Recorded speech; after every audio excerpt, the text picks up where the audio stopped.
Ouais, Jean-François, c'est Pierre, ouais. Écoute, je suis bien malade. Du coup, je sais pas trop quand je vais revenir. Thomas, quel film, hein, parce que ça fait plaisir. On sent que vous aimez la montagne. C'est dans vos gènes, la montagne? Ah, je pense que c'est dans mes gènes.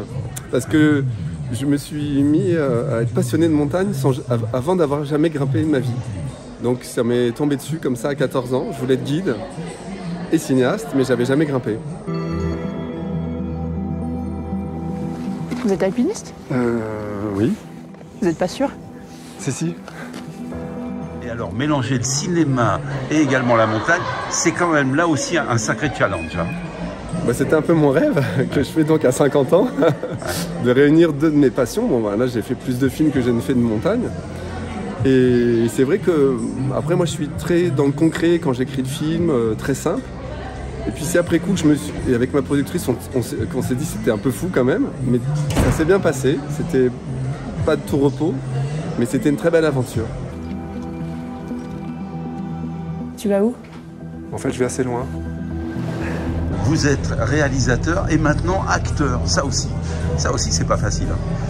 Alors je me sens pas comme acteur, mais je joue dans mes films. Depuis mon premier court-métrage en 1997, ça m'a semblé naturel et normal de jouer, parce que je fais des films dans lesquels le rapport des personnages à leur environnement passe beaucoup par le corps.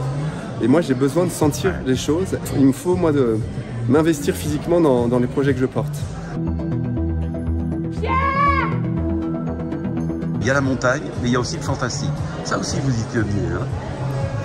Ben moi, j'aime voir au cinéma des choses que je vois pas dans la vie de tous les jours. Et c'est pour ça que j'aime les films fantastiques. Et je trouve aussi que le fantastique permet des accélérateurs, permet de créer des sensations chez le spectateur qui font réfléchir, mais sans que le film réfléchisse à leur place, en fait.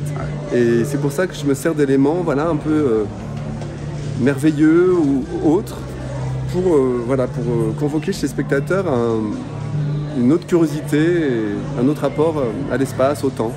Il s'est passé quelque chose? Non, rien de spécial. En deux mots, qu'est-ce que vous avez ressenti? Un personnage dont la lumière intérieure était en train de s'éteindre. Et en fait, il a trouvé la lucarne, la porte de sortie qui lui a permis de rallumer cette lumière intérieure. Et après, tout est possible. Vous avez aimé? De dire que j'ai aimé, ça suffit pas, il n'y a pas de mots.